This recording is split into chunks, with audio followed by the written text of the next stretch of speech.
કચ્છી યુવતી કરિશ્મા માનીને સિંધી રત્ન પુરસ્કારથી સન્માનિત કરાઈ। ગાંધીધામ ઝૂલેલાલ મંદિર ખાતે ચેટીચંદ નિમિત્તે ભાગ લેનાર સંસ્થાઓની ઝાંખીઓને સન્માનિત કરવામાં આવી હતી।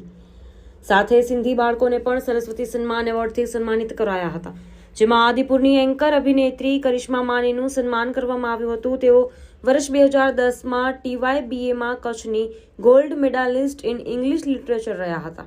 સિંધી રત્ન પુરસ્કારથી સન્માનિત કરાતા કરિશ્મા માનીએ ઝૂલેલાલ મંદિર ટ્રસ્ટનો આભાર વ્યક્ત કર્યો હતો।